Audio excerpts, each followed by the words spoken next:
exalted. And every hill and mountain shall be made low, the rough places will be made plain, and the crooked places will be made straight, and the glory of the Lord shall be revealed, and all flesh shall see it together.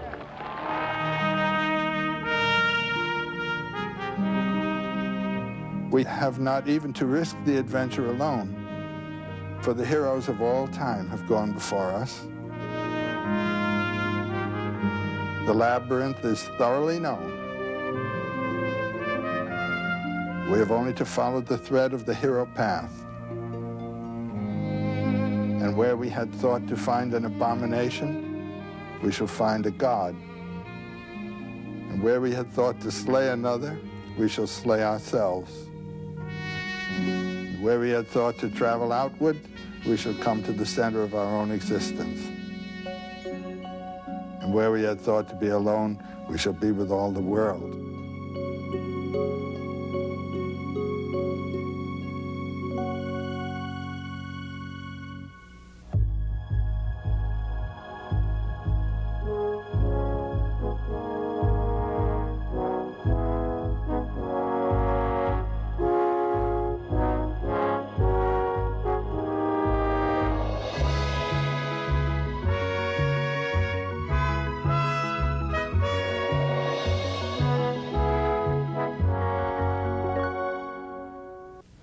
Joseph Campbell believed that everything begins with a story.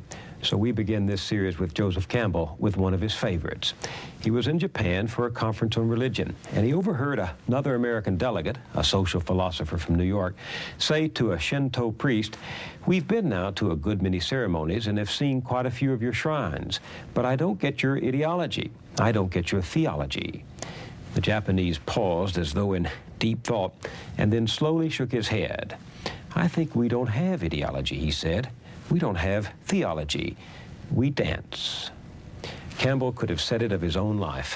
When he died in 1987 at the age of 83, he was considered one of the world's foremost authorities on mythology, the stories and legends told by human beings through the ages to explain the universe and their place in it. The 20 books he wrote or edited have influenced artists and performers as well as scholars and students.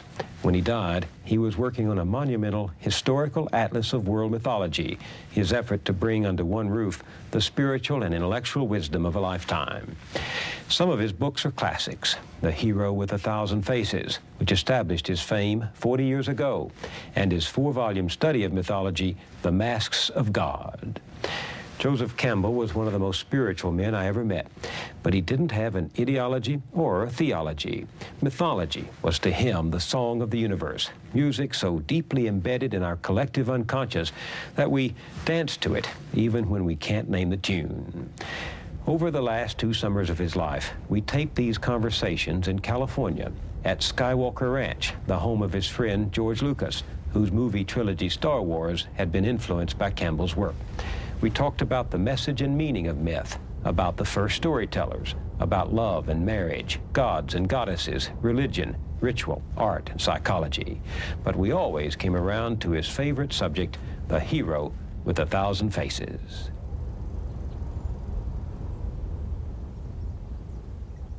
Why the hero with 1,000 faces? Well, because there is a certain typical hero sequence of actions, which can be detected in stories from all over the world and from many, many periods of history. And I think it's essentially, you might say, the one deed done by many, many different people. Why are there so many stories of the hero or of heroes in mythology? Well, because that's what's worth writing about. I mean, even in popular novel writing, you see, the main character is a hero or a heroine. That is to say, someone who has found or achieved or done something beyond the normal range of achievement and experience. A hero properly is someone who has given his life to something bigger than himself or other than himself. So in all of these cultures, whatever the costume the hero might be wearing, what is the deed? Well, there are two types of deed. One is the physical deed, the hero who has performed a war act or a physical act of heroism, saving a life. That's a hero act. Giving himself, sacrificing himself to another. And the other kind is the spiritual hero who has learned or found a mode of experiencing the supernormal range of human spiritual life, and then come back and communicated it. It's a cycle. It's a going and a return that the hero cycle represents. But then this can be seen also in the simple initiation ritual, where a child has to give up his childhood and become an adult, has to die, you might say, to its infantile personality and psyche, and come back as a self-responsible adult. It's a fundamental experience that everyone has to undergo. We're in our childhood for at least 14 years, and then to get out of that posture of dependency, psychological dependency, into one of psychological self-responsibility requires a death and resurrection. And that is the basic motif of the hero journey. Leaving one condition, finding the source of life to bring you forth in a richer or more mature or other condition. So that if we happen not to be heroes in the grand sense of redeeming society, we have to take that journey ourselves spiritually, psychologically, inside us. That's right. And Otto Rank, in his wonderful, very short book called The Myth of the Birth of the Hero, he says that everyone is a hero in his birth. He has undergone a tremendous transformation from a little, you might say, water creature living in a realm of the amniotic fluid and so forth, and then coming out, becoming an air-breathing mammal that ultimately will be self-standing and so forth. This is an enormous transformation, and it is a heroic act, and it's a heroic act on the mother's part to bring it about. That's the primary hero form, you might say. Still a journey to be taken after that. There's a big one to be taken. And that journey is not consciously undertaken. Do heroes go out on their own initiative? Well, they're both kinds. A very common one that appears in Celtic myths of someone who has followed the lure of a deer or animal that he has been following, and then carries him into a range of forest and landscape that he's never been in before. And then the animal will undergo a transformation, become the queen of the fairy hills or something like that. That is one of not knowing what you're doing. You suddenly find yourself in full career of an adventure. There's another one where one sets out responsibly and intentionally to perform the deed. For instance, when Ulysses' son, Telemachus, was called by Athene, "Go find your father." That father quest is a major hero adventure for young people. That is the adventure of finding what your career is, what your nature is, what your source is. He undertakes that intentionally. Then there's one into which you are thrown and pitched. For instance, being drafted into the army. You didn't intend it, they are in. You're in another transformation. You've undergone a death and resurrection. You put on a uniform. You're another creature. So does the heroism have a moral objective? The moral objective is that of saving a people or saving a person or saving an idea. He is sacrificing himself for something. That's the morality of it. Now, you, from another position, might say that something was something that should not have been realized, you know. That's a judgment from another side. But it doesn't destroy the heroism of what was done. Absolutely not. Well, that's a different angle on heroes than I got when I was reading as a young boy the story of Prometheus going after the fire and bringing it back and benefiting humanity and suffering for it. I mean, Prometheus brings fire to mankind and consequently civilization. That's, by the way, a universal theme. Oh, it is? The hero, the fire theft theme with usually with a relay race after it. Often it's blue jay or woodpecker or something like this that steals the fire and then passes it on to something else and something else, and one animal after another. And they're burned by the fires as they're carrying it on, and that accounts for the different colorings of animals and so forth. It's a worldwide myth, the fire theft. Do these stories of the hero vary from culture to culture? Well, it's the degree of the illumination that, or action that makes him different. There is a typical early culture hero who goes around slaying monsters. Now that is in the period of history when man is shaping his world out of a wild, savage, unshaped world.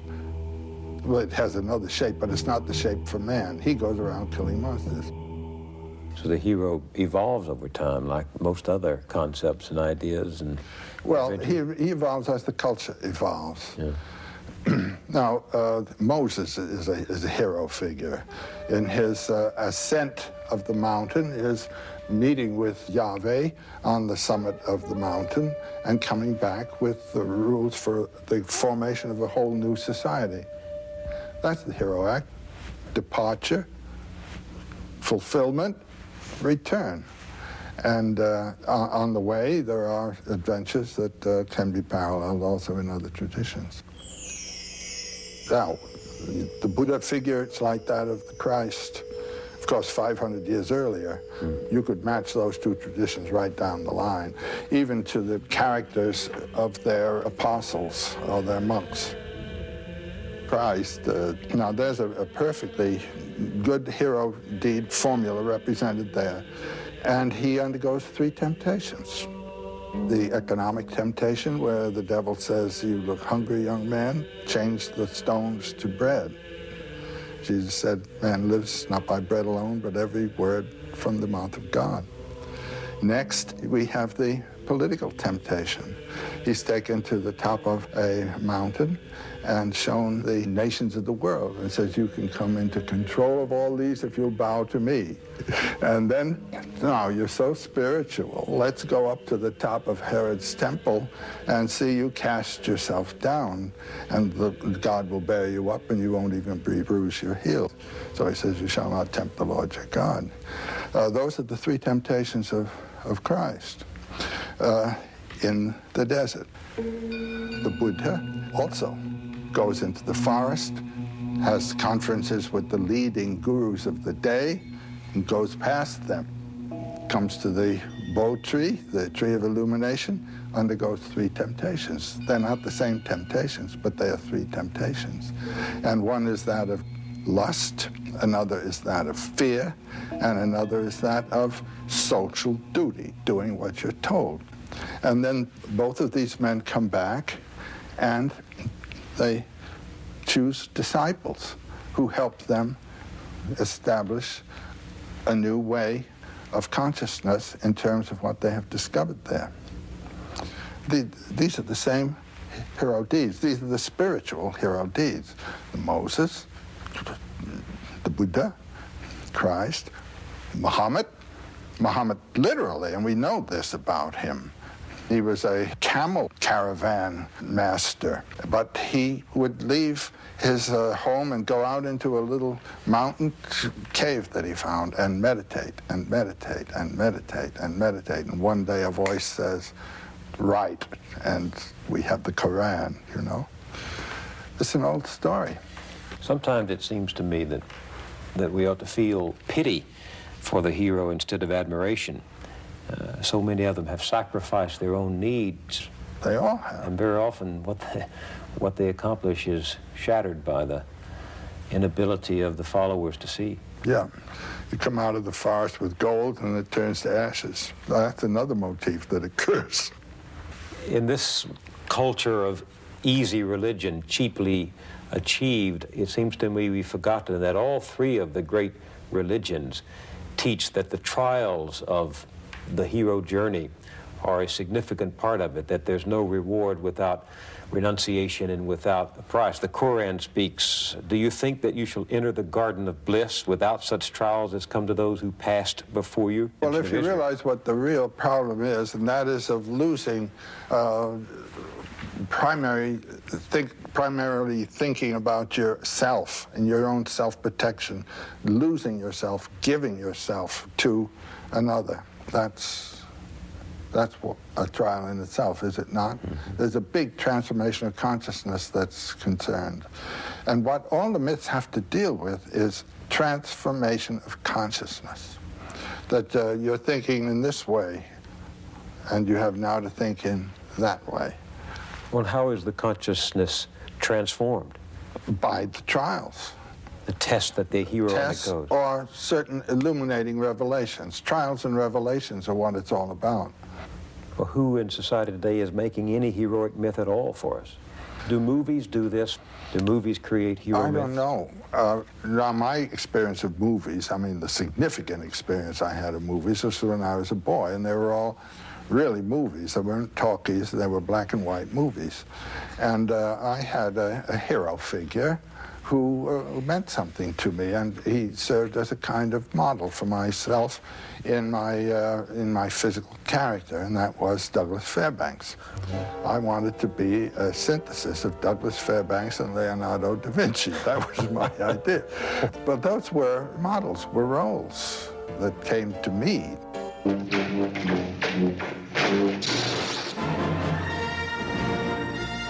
Does a movie like Star Wars fill some of that need for the spiritual adventure, for the hero? Oh, it's perfect. It does the cycle perfectly. It's not simple morality play. It has to do with the powers of life and their inflection through the action of man. One of the wonderful things I think about this adventure into space is that the narrator, the artist, the one thinking up the story, is in a field that is not covered by our own knowledges, you know. There was much of the adventure in the old stories is where they go into regions that no one's been in before. Well, we've now conquered the planet, so there are no empty spaces for the imagination to go forth and fight its own war, you know, with powers. And that was the first thing I felt there. There's a whole new realm for the imagination to open out and live its forms. Do you, when you look at something like Star Wars, recognize some of the themes of the hero throughout mythology? Well, I think that George Lucas was using standard mythological figures. The old man as the advisor. Well, specifically, what he made me think of is the Japanese sword master. Remember, a Jedi can feel the Force flowing through him.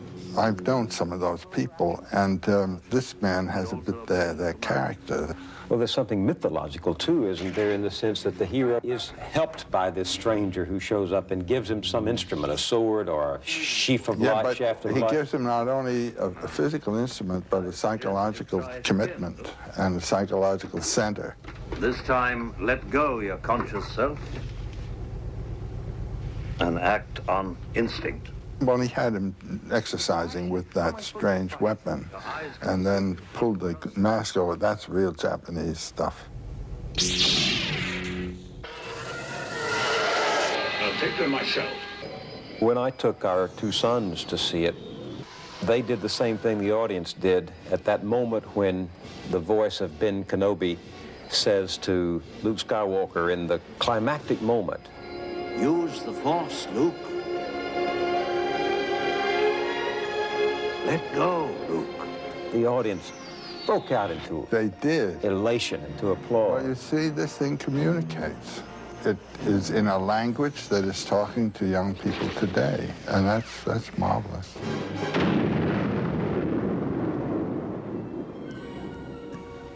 So the hero goes for something. He doesn't just go along for the ride. He's not a mere adventurer. Well, a serendipitous adventure can take place also. You know what the word serendipity comes from? It comes from the Sanskrit, serendvipa, the isle of silk, which was formerly the name of Ceylon. And it's a story about a family that's just rambling on its way to Ceylon, and all these adventures take place. So you can have the serendipitous adventure as well. Is the adventurer who takes that kind of trip a hero in the mythological He sense? is ready for it. This is a very interesting thing about these mythological themes. The achievement of the hero is one that he is ready for, and it's really a manifestation of his character. And it's amusing the way in which the landscape and the conditions of the environment match the readiness of the hero. The adventure that he's ready for is the one that he gets. Look, I ain't in this for your revolution, and I'm not in it for you, Princess. I expect to be well paid. The mercenary, Solo, begins as a mercenary and ends up as a hero. He was a very practical guy, a materialist in his character, at least as he thought of himself, but he was a compassionate human being at the same time and didn't know it. The adventure evoked a quality of his character that he hadn't known he possessed. I love you. I know. He thinks he's an egoist, he really isn't. And that's a very lovable kind of human being, I think, and there are lots of them functioning beautifully in the world. They think they're working for themselves, very practical and all, but no, there's something else pushing them.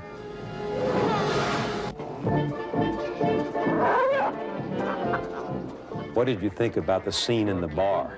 That's my favorite, not only in this piece, but of many, many pieces I've ever seen. Well, where you are is on the edge. You're about to embark into the outlying spaces. And a real adventure out there. A real adventure. This is the jumping off place. And there is where you meet people who've been out there, and they run the machines that go out there, and you haven't been there. It reminds me a little bit in Robert Louis Stevenson's Treasure Island, the atmosphere before you start off the adventure. You're in a seaport, and there's old salt seamen who've been on the sea, and that's their world, and these are the space people also. I got a bad feeling about this.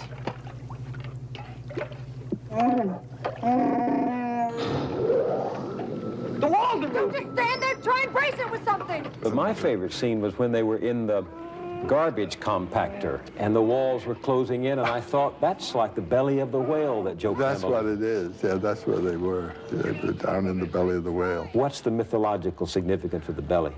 It's the descent into the dark. Jonah in the whale. I mean, that's a standard motif of going into the whale's belly and coming out again. Why must the hero do that? The whale represents the personification, you might say, of all that is in the unconscious. In reading these things psychologically, water is the unconscious. The creature in the water would be the dynamism of the unconscious, which is dangerous and powerful and has to be controlled by consciousness. The first stage in the hero adventure, when he starts off on adventure, is leaving the realm of light, which he controls and knows about, and moving toward the threshold. And it's at the threshold that the monster of the abyss comes to meet him. And then there are 2 or 3 results. One, the hero is cut to pieces and descends into the abyss in fragments to be resurrected, or he may kill the dragon power, as Siegfried does when he kills the dragon, but then he tastes the dragon blood. That's say he has to assimilate that power. And when Siegfried has killed the dragon and tasted the blood, he hears the song of nature. He has transcended his humanity, you know, and associated himself with the powers of nature, which are the powers of our life, from which our mind removes us. You see, this thing up here, this consciousness thinks it's running the shop. It's a secondary organ. It's a secondary organ of a total human being, and it must not put itself in control. It must submit and serve the humanity of the body. Join me, and I will complete your training. When it does put itself in control, you get this father, the man who's gone over to the intellectual side. I'll never join you! If you only knew the power of the dark side. He isn't thinking or living in terms of humanity, he's living in terms of a system. And this is the threat to our lives. We all face it. We all operate in our society in relation to a system. Now, is the system going to eat you up and relieve you of your humanity? Or are you going to be able to use the system to human purposes? Would the hero with 1,000 faces help us to answer that question about how to change the system so that we are not serving it? I don't think it would help you to change the system, but it would help you to live in the system as a human being. By doing what? Well, like Luke Skywalker, not going over, but resisting its impersonal claims. But I can hear someone out there in the audience saying, well, that's all well and good for the imagination of a George Lucas or for the scholarship of a Joseph Campbell, but that isn't what happens in my life. You bet it does. If the person doesn't listen to the demands of his own spiritual and heart life and insists on a certain program, you're going to have a schizophrenic crack-up. The person has put himself off-center. He has aligned himself with a programmatic life, and it's not the one the body's interested in at all. And the world's full of people who have stopped listening to themselves. In my own life, I've had many opportunities to commit myself to a system and to go with it and to obey its requirements. My life has been that of a maverick. I would not submit. You really believe that the creative spirit ranges on its own out there beyond the boundaries? Yeah, I do. Something of the hero in that. I don't mean to suggest that you see yourself as a hero. No, I don't, but I see myself as a maverick. So perhaps the hero lurks in each one of us when we don't know it. Well, yes. I mean, our life evokes our character, and you find out more about yourself as you go on. And it's very nice to be able to put yourself in situations that will evoke your higher nature rather than your lower. Give me an example. I can give you a story. I'm dealing with an Iroquois story right now. There's a motif that comes in American Indian stories very often, what I call the refusal of suitors.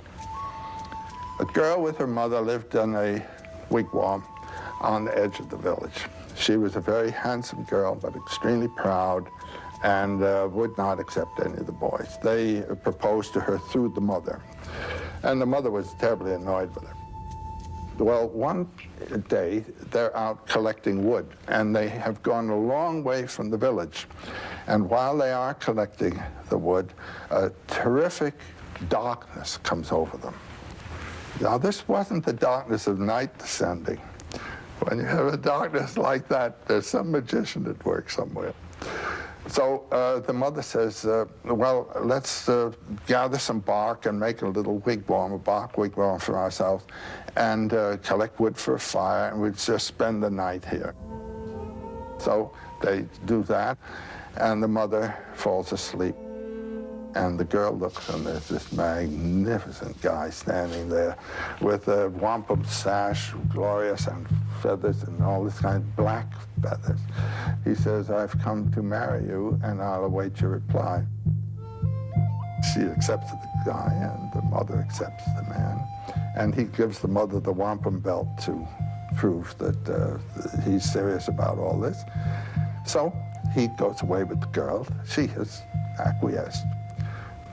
Mere human beings weren't good enough for her, but here's something that really, So she's in another domain. Now the adventure is marvelous. She goes with him to his village, and they enter his lodge. The people in there greet her, and she feels very comfortable about it and all. And then the next day, he says, I'm going off to hunt. So he leaves the lodge, and the door is closed with a flap. There's a flap. When he closes the flap, she hears a strange sound. So there's the whole day, and she's just in the hut. And as evening comes, she hears that strange sound again. And the door flap is flung off, and in comes this prodigious serpent with his tongue darting, and he puts his head in her lap and says, now you must search my head for lice and things like that. And she finds all kinds of horrible things there and kills them all. And then he withdraws, and in a moment, after the gate door has been closed, it opens again, and in he comes, just the same beautiful young man again, and said, were you afraid of me when I came in just now? No, she said, she wasn't at all afraid. Next day, he goes off to hunt. And then she leaves the lodge to gather wood. And the first thing she sees is an enormous serpent basking on the rocks. And then another, and then another. Then she begins to feel very badly, very homesick and discouraged. Then the evening, the serpent, and then the man again. The third day, when he leaves, she decides she's going to try to get out of this place. So she goes out, and she's standing in the woods thinking, and a voice speaks to her, and she turns, and there's a little old man there. And he says, darling, you are in trouble. The man that you've married is one of 7 brothers. They are great magicians. And like many people of this kind, their hearts are not in their bodies. There's a collection of 7 hearts in a bag that is hidden under the bed of the eldest to whom you are married. You must go get that, and then we'll deal with the next part of the adventure. She goes in and finds a bag of hearts and is running out, and a voice calls after her, stop, stop. It's the voice of the magician. And she continues to run. He says, you may think you can get away from me, but you never can. And just at that point, she hears the voice of the old man. He says, I'll help you, dear. And he's pulling her out of the water. She didn't even know that she was in water.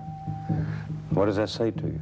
That's to say you have moved out of the hard land, the solid earth, and are in the field of the unconscious. And she had pulled herself into the transcendent realm and got caught in the negative powers of the abyss, and she's being rescued now by the upper powers. What you have done has been to elevate yourself out of the local field and put yourself in a field of higher power, higher danger, and are you going to be able to handle it? If you are not eligible for this place into which you put yourself, it's going to be a demon marriage. It's going to be a real mess. If you are eligible, it can be a glory that will give you a life that is yours in your own way. So these stories of mythology are simply trying to express a truth that can't be grasped any other way. It's the edge, the interface between what can be known and what is never to be discovered, because it is a mystery transcendent of all human research. The source of life. What is it? No one knows. Why are stories important for getting at that? Well, I think it's important to live life with a knowledge of its mystery and of your own mystery. And it gives life a new zest, a new balance, a new harmony to do this. I mean, therapy and psychological therapy, when people find out what it is that's ticking in them, they get straightened out. And what is it that life is? I find thinking in mythological terms has helped people. Visibly, you can see it happen. How? What does it do? It erases anxieties. It puts them in accord with the inevitables of their life, and they can see the positive values of what are the negative aspects of what is positive. It's whether you're going to say no to the serpent or yes to the serpent. It's easy as that. No to the adventure? Yeah, the adventure of being alive, of living. When I was growing up, tales of King Arthur, tales of the medieval knights, tales of the dragon slayers were very strong in my world. Dragons represent greed, really. The European dragon guards things in his cave, and what he guards are heaps of gold and virgins. And he can't make use of either of them, but he just guards. There's no vitality of experience, either of the value of the gold or of the female whom he's guarding there. Psychologically, the dragon is one's own binding of oneself to one's ego, and you're captured in your own dragon cage. And the problem of the psychiatrist is to break that dragon, open him up, so that you can have a larger field of relationships. Jung had a patient come to him who felt alone, and she drew a picture of herself as caught in the rocks. From the waist down, she was bound in rocks. And this was on a windy shore, and the wind blowing and her hair blowing, and all the gold, which is the sign of the vitality of life, was locked in the rocks. And the next picture that he had her draw had followed something he had said to her. Suddenly, a lightning flash hit the rocks, and the gold came pouring out. And then she found reflected on rocks round about the gold. And there was no more gold in the rocks. It was all available on the top. And in the conferences that followed, those patches of gold were identified. They were her friends. She wasn't alone. But she had locked herself in her own little room and life, but she had friends. Do you see what I'm meaning? This is killing the dragon. And you have fears and things. This is the dragon. That's exactly what that's all about. At least the European dragon. Chinese dragon is different. What is it? It represents the vitality of the swamps, and the dragon comes out beating his belly and saying, ha, ha, ha, ha, ha. You know, that's another kind of dragon. And he's the one that yields the bounty and the waters and all that kind of thing. He's the great, glorious thing. But this is the negative one that cuts down. So what you're saying is if there are not dragons out there, and there may not be... The real dragon is in you. And what is that real dragon? That's your ego holding you in. What's my ego? What I want, what I believe, what I can do, what I think I love, and all that. What I regard as the aim of my life and so forth. It might be too small. It might be that which pins you down. And if it's simply that of doing what the environment tells you to do, it certainly is pinning you down. And so the environment is your dragon as it reflects within yourself. How do I slay? How do you? Slay that dragon in me. What's the journey I have to make? You have to make. Each of us has to make. You talk about something called the soul's high adventure. My general formula for my students is follow your bliss. I mean, find where it is and don't be afraid to follow it. Can my bliss be my life, love, or my life's work? Is it my work or my life? Well, if the work that you're doing is the work that you chose to do because you are enjoying it, that's it. But if you think, oh, gee, I couldn't do that, you know, that's your dragon that's locking you in. Oh, no, I couldn't be a writer. Oh, no, I couldn't do what so-and-so is doing. Unlike the classical heroes, we're not going on our journey to save the world, but to save ourselves.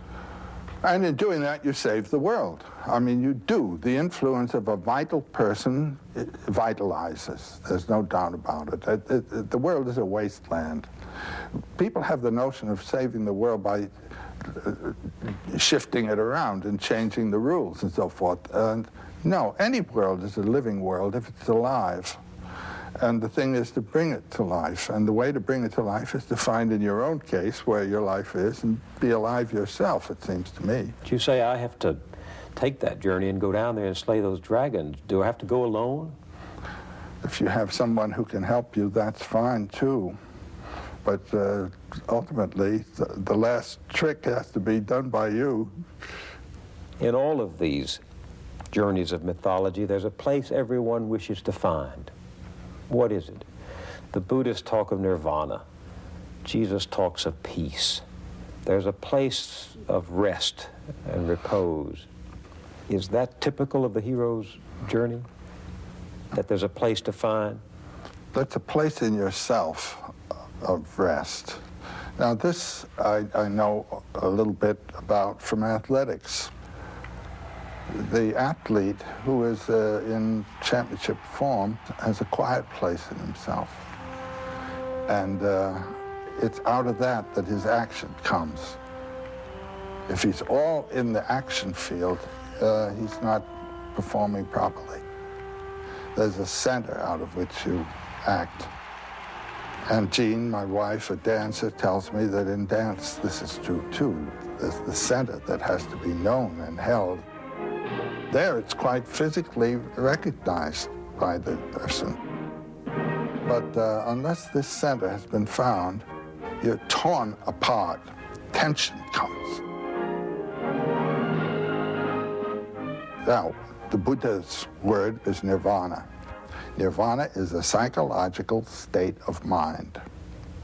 It's not a place like heaven. It's not something that's not here. It is here in the middle of the turmoil, what's called samsara, the whirlpool of life conditions. That nirvana is what? It is the condition that comes when you are not compelled by desire or by fear or by social commitments. When you hold your center and act out of there. And like all heroes, the Buddha doesn't show you the truth, the illumination. He shows you the way to. The way.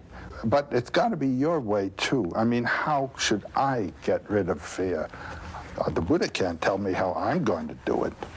There are exercises that different teachers will give you, but they may not work for you. All a teacher can do is give you a clue of the direction. He's like a lighthouse that says there are rocks over here and steer clear. You talk a lot about consciousness. Yes. Most people hear that term and, like me, have only a veiled understanding of it. What is it? Jean and I are living in Hawaii, and we're living right by the ocean, and we have a little lanai, a little porch, and there's a coconut tree that grows up through that porch, and it goes on up. And there's a kind of vine plant, a big powerful thing with leaves like this, that has grown up the coconut tree. Now that plant sends forth little feelers to go out and clutch the plant, and it knows where the plant is and what to do, and where the tree is, and it grows up like this, and it opens a leaf, and that leaf immediately turns to where the sun is. Now you can't tell me that leaf doesn't know where the sun is going to be. All of the leaves go just like that, what's called heliotropism, turning toward where the sun is. That's a form of consciousness. There is a plant consciousness. There is a animal consciousness. And we share all of these things. You eat certain foods, and the bile knows whether there's something there for it to go to work on. I mean, this whole thing is consciousness. I begin to feel more and more that the whole world is conscious. Certainly the vegetable world is conscious. And when you live in the woods, as I did as a kid, you can see all these different consciousnesses relating to themselves. Scientists are beginning to talk quite openly about the Gaia principle. There you are, the whole planet as an organism. Mother Earth. And you see, if you will think of ourselves as coming out of the earth, rather than as being thrown in here from somewhere else, you know, thrown out of the earth, we are the earth. We are the consciousness of the earth. These are the eyes of the earth. And this is the voice of the earth. What else? How do we raise our consciousness? Well, that's a matter of what you are disposed to think about. And that's what meditations are for. And all of life is a meditation, most of it unintentional. A lot of people spend most of it in meditating on where their money's coming from and where it's going to go, but that's a level of meditation. Or if you have a family to bring up, you're concerned for the family. These are all perfectly very important concerns, but they have to do with physical conditions mostly, and spiritual conditions of the children, of course.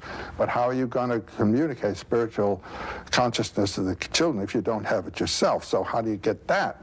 Then you think about the myths. What the myths are for is to bring us into a level of consciousness that is spiritual. Just for example, I walk off 52nd Street and 5th Avenue into St. Patrick's Cathedral. I've left a very busy city, and one of the most fiercely economically inspired cities on the planet. I walk into that cathedral, and everything around me speaks of spiritual mystery. The mystery of the cross, what's that all about there? The stained glass windows which bring another atmosphere in. My consciousness has been brought up onto another level altogether. And I am on a different platform. And then I walk out, and I'm back in this one again. Now, can I hold something from that? Well, certain prayers or meditations that are associated with the whole context there. These are what are called mantras in India, little meditation themes that hold your consciousness on that level instead of letting it drop down here all the way. And then what you can finally do is to recognize that this is simply a lower level of that.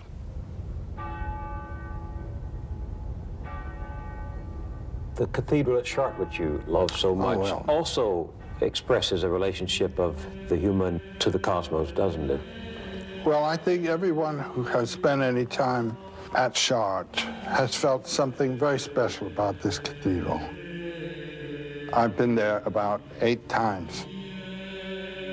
When I was a student in Paris, I went down there about 5 times and spent one whole weekend, and I identified and looked at every single figure in that cathedral. I was there so much that the concierge, this little old fellow who took care of the cathedral, he came to me one noontime and he said, would you like to go up with me and ring the bells? I said, I sure would. So we climbed the Flèche, the tower, up to where the great bell was, the great enormous bronze bell. And there was a little, like a seesaw. And he stood on one end of the seesaw, and I stood on the other end of the seesaw. And there was a little bar there for us to hold on to. He gave the thing a push, and then he was on it, and I was on it. We started going up and down, and the wind blowing through our hair up there in the cathedral. And then it began underneath, bong, you know, bong, bong. I tell you, it was one of the most thrilling adventures in my life. And when it was all over, he brought me down. He said, I want to show you where my room is.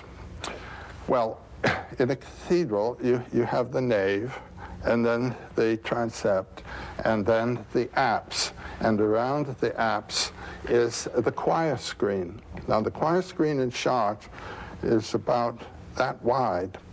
And he took me in a little door, into the middle of the choir screen, and there was his little bed and a little table with a lamp on it. And when I looked out, there was the Black Madonna, the vitrine, the window of the Black Madonna, and that was where he lived. Now, there was a man living in a meditation, a constant meditation. I mean, that was a very moving, beautiful thing. Well, I've been there time and time again since. What do you find when you go there? What does it say about all that we've been discussing? Well, the first thing it says is, it takes me back to a time when these principles informed the society. I mean, you can tell what's informing the society by the size of what the building is that's the tallest building in the place. When you approach a medieval town, the cathedral's the tallest thing in the place. When you approach a 17th century city, it's the political palace that's the tallest thing in the place. And when you approach a modern city, it's office buildings and dwellings that are the tallest things in the place. And if you go to Salt Lake City, you'll see the whole thing illustrated right in front of your face. First, the temple was built.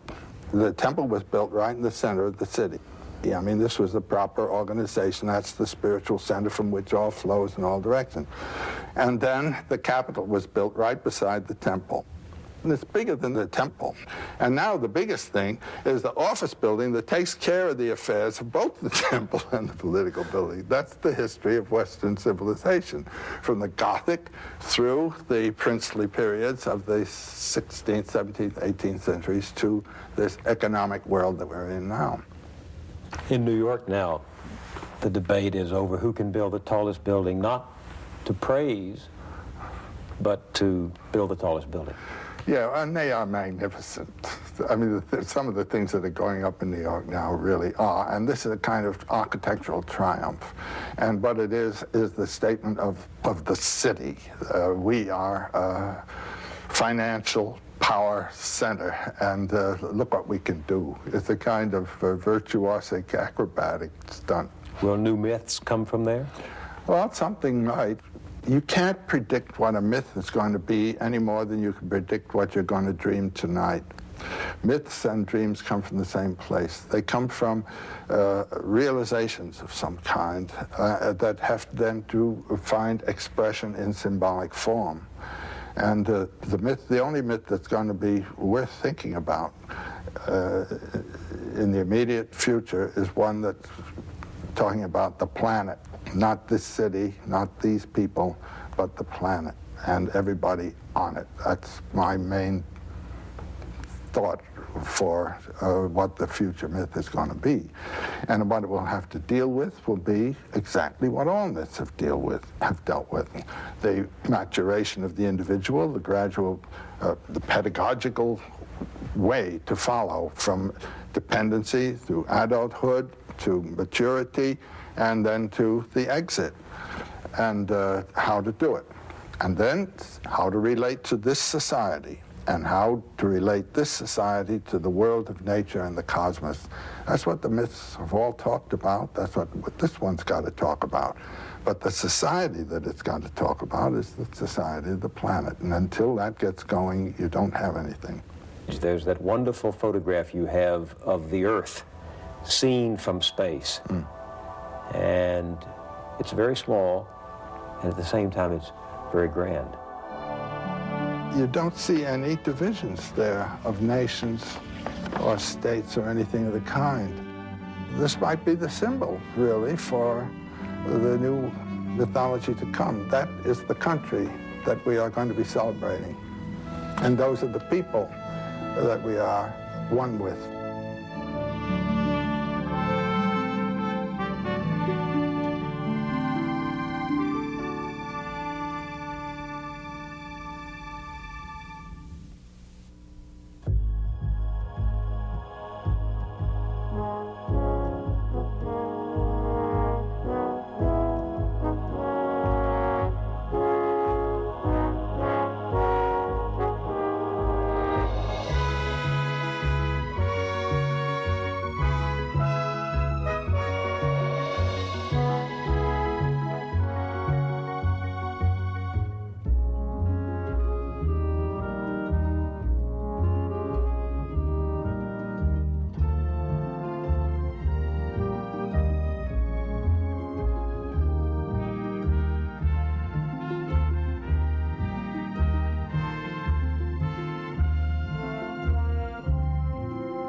This program was made possible by a grant from the Corporation for Public Broadcasting and by this station and other public television stations.